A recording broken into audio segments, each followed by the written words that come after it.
Tánaiste, as you are well aware, the floods in December destroyed homes, businesses across the country, including farmland and farm buildings. There were over 260 families that had to leave their homes, and indeed many others unable to access their homes, not as a direct result of the homes being flooded, but due to roads being flooded. The floods are still receding. It's an awful lot of areas, and the true cost of the damage done is still unknown. Local authorities are assessing the damage done to public infrastructure, roads and bridges, etc., and they'll reach a conclusion at that point. The rain may have subsided. Politicians in the media have gone back to other concerns and issues. Unfortunately, the reality is, though, that there are still many, many families in total and absolute despair as they try to deal with the deluge of the damage that was caused to them. As you are aware, a lot of them do not have insurance and are facing a huge burden of additional costs. The families had the cost of renting and purchasing pumps in the peak of the storms, increased electricity to keep heat on in homes that were flooded, additional fuel for the pumps, fuel to keep their boilers going round the clock. Really an unmanageable burden for many, many families. The water has done insidious damage to family homes. Carpets are destroyed, wooden floors, tiles, etc. have had to be thrown out and replaced. And they've had increased heating bills in an effort, as I said, to tackle the dampness. In many cases, septic tanks have overflowed, and there's an additional burden in making safe, from a health and safety point of view, people's lawns and the surrounding of their homes as a result of the leaking and leakage and leaching of the toxicity from septic tanks. Now, Minister Coveney said that the Government would be generous and fair with applications for assistance to help them deal with the damage, while all claims will be means tested. Now, the Red Cross managed the applications for assistance for small businesses who were not insured, and I understand this has had a drawdown of about 75%. Families who have had damaged property and who need assistance have had to apply to your department, Minister, and this seems to be a far more detailed process, and people are anxious that it's taking too long. The community welfare officers, in my view and from my own personal experience, are doing the best that they can, but families are saying that the waiting times are extensive and that the criteria doesn't seem to match the cost that they have incurred and the burden that's placed on them. Thank you, so I just have two simple questions for you, Minister. First of all, have you assigned any additional staff to assist the community welfare officers in the processing of these claims? And will you issue new guidelines to the CWOs to cover all reasonable costs for those that were uninsured? And where people are insured and are awaiting the insurance companies to process claims, will you upfront money so that people can pay these bills? And if you have to put a lien on a claim at a later stage, that's fine. But take the burden from people who are facing bills that now have to be paid for oil, for electricity, for pumps, for replacing carpets, for getting their homes back into some kind of a normal environment. Will you show what your department should be doing, in my view? Thank you. The responsibility to meet the basic and obvious costs associated with the trauma that these people have suffered. Tánaiste. Well, that's exactly what the department has been doing, and I have to say, particularly in the Limerick area, the officers in overall charge of that region has gone personally from house to house to actually find out, in particular, where there are elderly or retired people who mightn't have had many family members around, and we have done that on all of the worst nights of the flooding, and I think people are very conscious of that because we've had numerous contacts to congratulate and to thank the particular staff. So I just want to thank again, because it is a partnership of the community, of the families, of individuals who have gone in to help, including some public representatives. I have to say many public representatives who represent the local areas. And I want to compliment again all of the people who have been out. I see the weather forecast is turning slightly rainier from next week, but hopefully the worst is over. We deal with this every year. There are incidents of flooding, and in fact in Clare, Deputy, as a matter of interest, we initiated our emergency plan as we did in Kerry and Tralee on the 6th of December, because in both instances there were small-scale levels of flooding arising from the floods around the week of the 4th, 5th and 6th of December. And in fact, I certainly, if you have individual cases that you would like to draw to my attention, where you'd like to see families getting more, if you give us those details, because certainly costs for pumps have been supplied. I myself have attended a number of the community welfare service clinics in rural areas. I've met community welfare officers on the ground myself during the floods, and I have spoken extensively with them right around the country, and our staff and the senior staff who are in charge have also been around the country. They've also gone to all of the coordination meetings of the different of the government group and the agency groups which has been dealing with the flooding. So certainly as we speak, a significant number of payments have been made, in excess at this point in time of 250 to 300 families. Now, we are expecting more actual claims to come in, because our experience of flooding is that in the initial stages a lot of people don't actually make any claims at all, or if they do, it's for small-scale stuff like bed clothing or other clothing that's maybe been destroyed, or for instance if a flood with contaminated water has gone through a property, it's to replace foodstuffs and so on that have been contaminated. We then have a second stage where, for instance, white goods like fridges and freezers on a ground floor may have been destroyed. And what we do there is we ask people to get estimates of what has to be replaced, and we work with those estimates as flexibly as we can, and that really depends on people bringing those estimates forward. But I would say to you, Deputy, often people are not in a position to do that for several weeks until the house has dried out.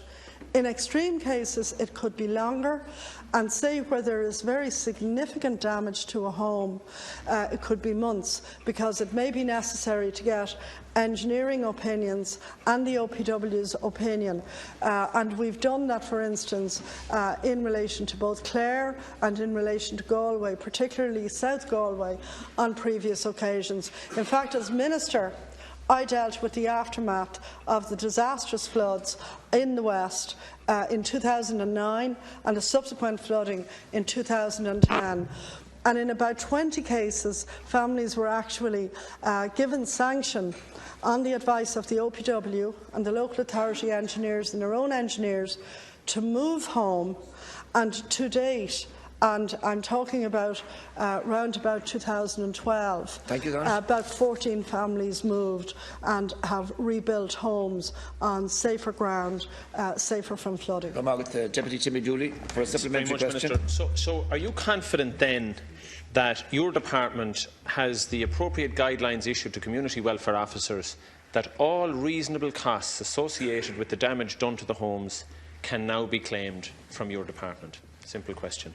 And will you consider, and I know in some cases you have, you seem to indicate that there's a delay perhaps in some of the claims going forward. Will you pay on account? Will you pay on account, so that as people receive bills, receive requirement to pay for these costs that are associated with the damage done to their homes, that you'll pay an element of the cost at a particular time, and that more monies will be forwarded to these families as and when they have a better understanding of what all the costs. So I suppose in simple terms what I want to know, Minister, is that the community welfare officers have a very clear understanding that the department will cover all reasonable costs for those that are uninsured, and that they will provide upfront payments for those that are insured, notwithstanding the potential for the homeowner to make a claim at a later stage after the insurance company, which does take time.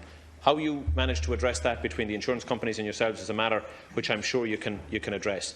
My greatest concern is the people at the coalface who have suffered the trauma and pain associated with this, and more particularly the additional costs associated with trying to get back into their home, that they won't be placed in an intolerable situation where they're trying to borrow the money, unable to borrow the money, perhaps in some cases have to look to others outside in amongst moneylenders or whatever to assist them. We don't want that situation happening, and I need assurance from you that the community welfare officers are fully clear and have available to them the resources to deal with all reasonable costs. And in some cases, they will be wider than just bed clothing or, as you say, foodstuffs associated with that are contaminated as a result of the waters. It will include floor covering, it will include damage done to their doors, it will include the cost of cleaning up the toxicity or the toxic substances that have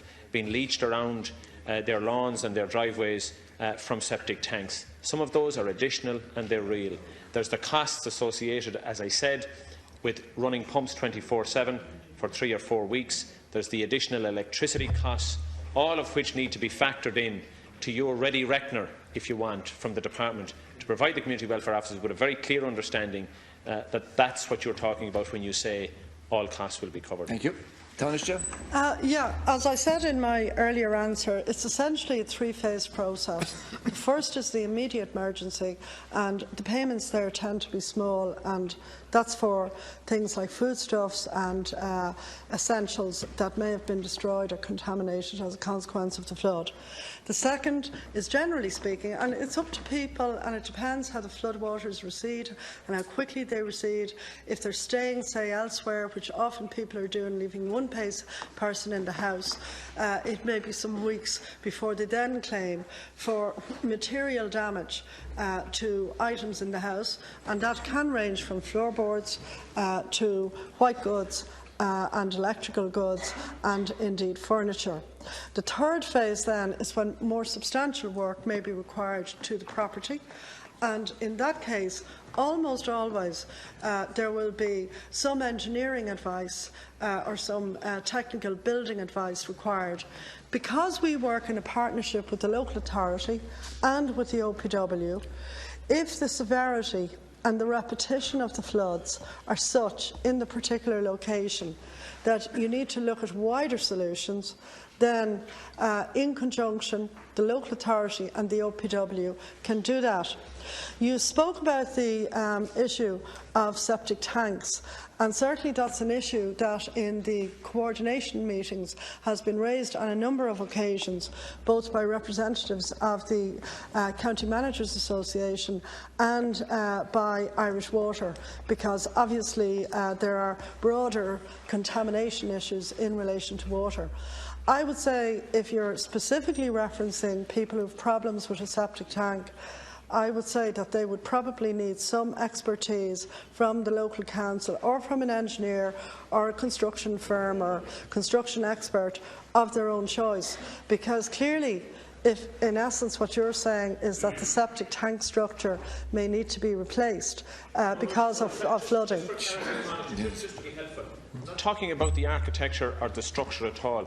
I'm talking about the leaching of the materials that were contained in it, but due to the flooding, resulted in being now spread, the toxic material in the septic tank being now spread around the site. That has to be cleaned up, and that requires expertise to come in and take away that sludge from the lawns and from the driveways of homes. Well, in that particular case, again, they'll go to a firm or a company, and maybe with their own help, they can do some of that. But there is a level of expertise generally required in relation to some of that work.